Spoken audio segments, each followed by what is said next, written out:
Dawt Mill is located in Tecumseh, Missouri. This scenic mill has been a tourist destination point for this area for many years.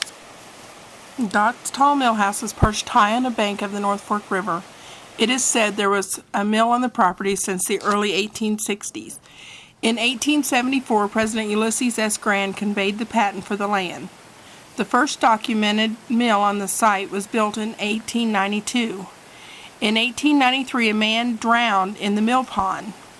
The V-shaped dam was handmade in 1897 and held until the spring flood of 1969. The dam has also undergone several repairs after storms since then.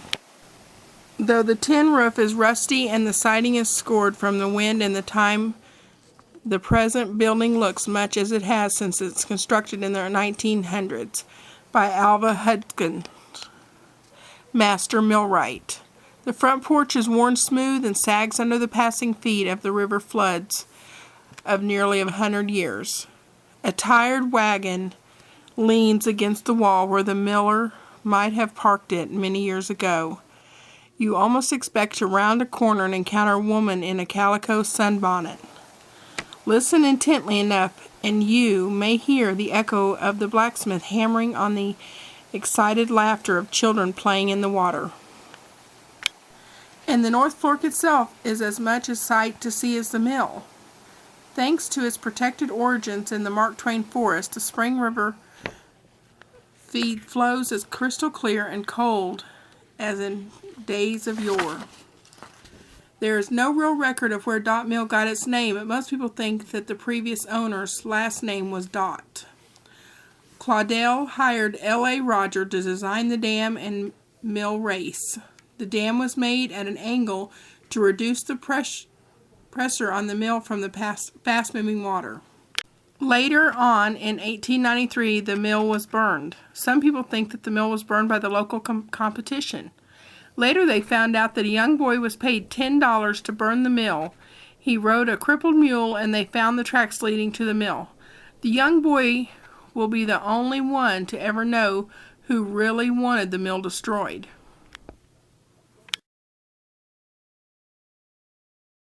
Between 1897 and 1900, Hudson purchased the land at Dawt Hodson and built the Hodson Mill on the Bryant River. Even though the old mill was burned, the dam still remained. The land where it cleared the mill would set high off the ground. On January 12, 1901, at 6 p.m., Hodson made his purchase official at the Ozark County Courthouse. It showed that his brother George and his mother Mary E. as owners as well.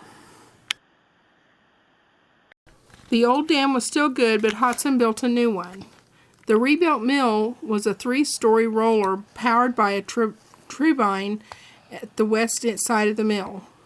The mill was solidly built on a bedrock, but the angle of the water was a factor, and the variables from floods also had to be considered for the placement of the mill. There was a small post office from 1907 to 1934. In 1920, the mill was owned by the Bushing family. During their ownership for 3 years, they ran the mill for 3 years, day and night. People from as far as Arkansas would come there to get their grain ground. Most of the time, there was a wait to get their grain ground. This is why there was a post office and a general store and even a church nearby. In 1987, the mill was purchased by Joe Ben Stone, a native of Douglas County. He continued to run the mill and made structural improvements. In 1995, the mill was purchased by Ed Henniger, a man from Oklahoma. He was the only physician in Ozark County for more than 20 years, and he continued to run and operate the mill. He continued the construction of the cotton gin near the old one. In 2008, the mill was closed and reopened in 2009 as a restaurant. As you can see, Dawt Mill is a very important site for this community. A town was built around it, and most likely there would be no town around it if Dawt was not there. And now Dawt is a small resort. The mill is a high-class restaurant with small cabins around the mill. You can rent a canoe to float the river.